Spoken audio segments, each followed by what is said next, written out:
Olá pessoal, tudo bem? Eu sou o pastor Giovanni, pastor na área de casais, na área de famílias, da Igreja Batista Betel. E eu tenho uma palavra de Deus para o seu coração. Hoje nós vamos falar sobre o seguinte tema: o poder do perdão e da confissão. Nós vamos entender tudo aquilo que engloba a confissão, o perdão, qual é a responsabilidade de Deus com relação a isso e qual é a nossa responsabilidade com relação às nossas falhas, os erros, os problemas que nós mesmos nos envolvemos, ou aquilo que a Bíblia também chama de pecado. E nós vamos entender um pouquinho disso a partir do Salmo 32. O Salmo 32, ele começa dizendo: bem-aventurado é aquele cuja iniquidade é perdoada e cujo pecado é coberto. Como é que o pecado pode ser coberto? A Bíblia ensina, através do Novo Testamento, do Evangelho, que o nosso pecado ele pode ser coberto, ele pode ser tratado, ele pode ser purificado. E pode haver uma restauração, uma purificação do nosso coração, da nossa alma, mediante o poder do sangue de Jesus. A Bíblia está dizendo aqui: bem-aventurado é aquele cuja iniquidade, ou seja, o pecado, iniquidade e pecado são termos semelhantes, são conceitos similares. Bem-aventurado é aquele cujo pecado ou cuja iniquidade é perdoada. E quem é que cobre? Quem é que lida com isso? É o próprio Deus. Através de Jesus, através da sua morte na cruz do Calvário, nós temos, através da fé que colocamos nele, em sua obra vicária, em sua obra substitutiva, através de Jesus de Nazaré, ele é capaz de nos perdoar de todo pecado. Ele é capaz de nos cobrir, ou seja, nos restaurar, nos colocar de volta ao coração de Deus, nos reconciliar com Deus, mediante ao seu sangue precioso. Nós sempre costumamos a dizer, nós cristãos, que há poder no sangue de Jesus. E esse poder é capaz de purificar o mais vil pecador e transformá-lo num filho de Deus, em alguém que vai realmente fazer a diferença na sua geração, em alguém que realmente é modificado pelo poder de Deus, pela graça de Deus, através do poder do sangue de Jesus. O salmista continua dizendo: bem-aventurado o homem a quem o Senhor não atribui iniquidade ou pecado, e em cujo espírito não há dolo. Aqui no final, o espírito que não há dolo é um espírito humano, ou seja, uma pessoa, um ser espiritual, que não vive no dolo, na falha, no erro, no engano. Essa pessoa é bem-aventurada.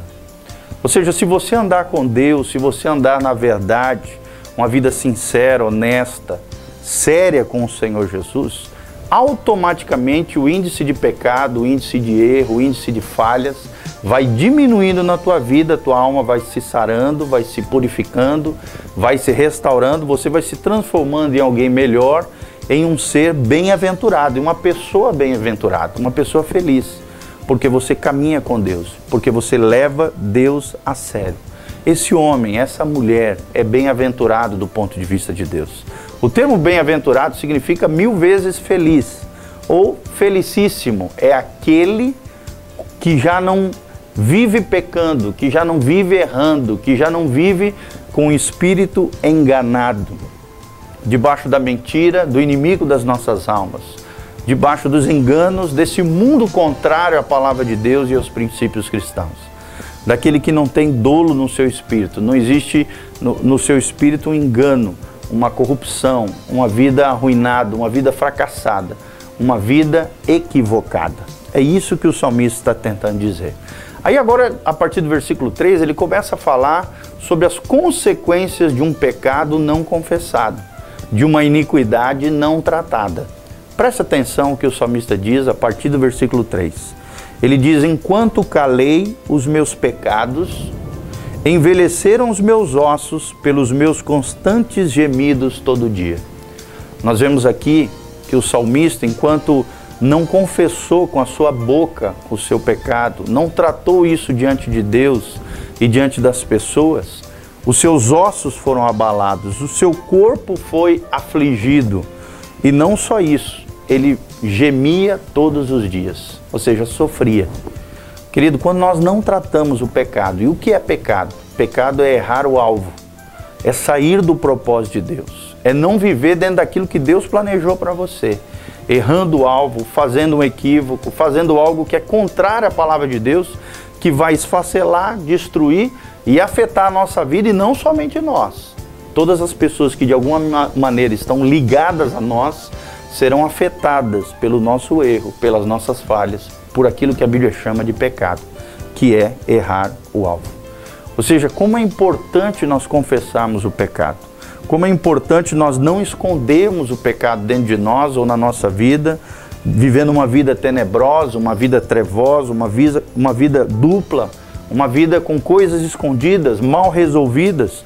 Isso vai afetar os nossos ossos, isso vai nos fazer gemer todos os dias, ou seja, a dor e o sofrimento são muitas vezes, com relação à alma, consequências de uma vida de iniquidade, de uma vida fora do propósito de Deus. Versículo 4 diz assim: porque a tua mão pesava de dia e noite sobre mim, e o meu vigor se tornou em sequidão de estio. Ou seja, quando a gente vive uma vida longe de Deus, como se Deus não existisse, virando as costas para Deus, de cara no pecado, na iniquidade, no erro, na falha, com o espírito vivendo no dolo, no engano, isso vai afetar de tal maneira a nossa vida que nós vamos sentir como que a mão de Deus pesando sobre nós. As coisas não vão dar certo, vão começar a dar errado. A Bíblia mesmo diz em Provérbios: aquele que esconde a sua transgressão nunca prosperará, mas aquele que as confessa e deixa, ou seja, abandona os seus erros e falhas, pecados, iniquidades, esse alcançará misericórdia. Ou seja, a mão pesa sobre a pessoa, de noite e de dia, diz a palavra de Deus. E o seu vigor, aqui em outras versões diz o seu humor, a sua alma, se tornou em sequidão de estio. Sequidão de estio é uma figura de linguagem que significa como se fosse uma folha murchando. Ou seja, o pecado nos afeta de tal maneira que nós vamos nos sentir como que a mão de Deus pesando sobre nós, e isso acontece muitas vezes através da nossa consciência, que pesa quando nós erramos, quando nós falhamos, quando nós falamos uma besteira para alguém, quando nós mentimos, enganamos alguém, roubamos algo de alguém, ou ferimos alguma pessoa, ou erramos em alguma situação. Essa mão pesando é a consciência que bate lá dentro, que lateja dentro da nossa alma, que repercute dentro de nós e nos leva a entender a seriedade do pecado diante de Deus. Além disso, isso afeta o nosso humor, que é como uma folha que murcha. A alma que não trata o seu pecado, o seu erro, sua falha, sua iniquidade, ela vai murchando, ela vai desfalecendo, ela vai perdendo a vitalidade. E ela vai se tornando uma alma murcha, sequidão de estio, conforme fala aqui na palavra de Deus, no versículo 4 do Salmo 32. Mas aí então tem a resposta de Deus para mim e para você. A partir do versículo 5, o salmista, depois desse estado calamitoso, escondendo o pecado, não resolvendo, não tratando aquilo que ele deveria tratar dentro da sua vida, entra o versículo 5, que é a resposta de Deus para mim e para você. A Bíblia diz: confessei-te, o salmista está dizendo para Deus, confessei-te o meu pecado e a minha iniquidade já não mais ocultei. Dizia eu em meu coração, diz o salmista, confessarei ao Senhor as minhas transgressões, e tu perdoastes a iniquidade do meu pecado. Nós vemos aqui Deus trabalhando no homem pecador, convencendo ele do pecado, da justiça e do juízo, e levando esse homem a reconhecer a sua pecaminosidade, as suas falhas, as suas responsabilidades, os seus erros, confessando isso diante do Senhor, confessando, às vezes você confessa para Deus, mas ainda se sente pesado, se sente ainda mal. Às vezes é importante você abrir o teu coração com uma pessoa madura, uma pessoa capacitada, uma pessoa que vai orar por você. Não precisa ser, obviamente, um padre, um pastor, um líder religioso. Pode ser alguém que tenha maturidade, que tenha um coração aliançado com Deus, uma pessoa que leve Deus a sério, que possa ministrar na sua vida, orar por você, te ouvir com um coração aberto e te ajudar de verdade, sem se afetar. Um conselheiro espiritual, uma pessoa madura, um cristão experimentado, ou um líder espiritual, um líder segundo o coração de Deus também é o ideal, é claro. Mas a importância de confessar o pecado é fundamental. Quando você confessa, dizem os especialistas de cura interior, de cura de coração, de cura de alma, que quando você confessa um pecado, você joga aquele pecado que está dentro de você para fora. É como se nós estivéssemos vomitando aquela sujeira que está dentro de nós, de dentro para fora, através da confissão. Você reconhece, você assume a sua responsabilidade. É claro que é uma situação que envolve a quebra do nosso orgulho, da nossa arrogância, da nossa prepotência, e nós agimos com humildade diante do Senhor, mas existe essa promessa: confessarei ao Senhor as minhas iniquidades, e tu perdoastes a iniquidade do meu pecado. Deus tem perdão para você, Deus tem perdão para mim, Deus tem perdão para nós. Todos aqueles que se aquebrantam, que se quebrantam, que são vulneráveis, que reconhecem a sua imperfeição, a sua pecaminosidade, as suas falhas, os seus erros, e se predispõem a mudar, a serem diferentes, a abandonar seus erros e falhas, e pedem ajuda de Deus, Deus tem ajuda para cada um de nós. Deus tem perdão através de Jesus Cristo. O poder do sangue de Jesus tem perdão sobre a sua vida. É capaz de perdoar você de toda a iniquidade.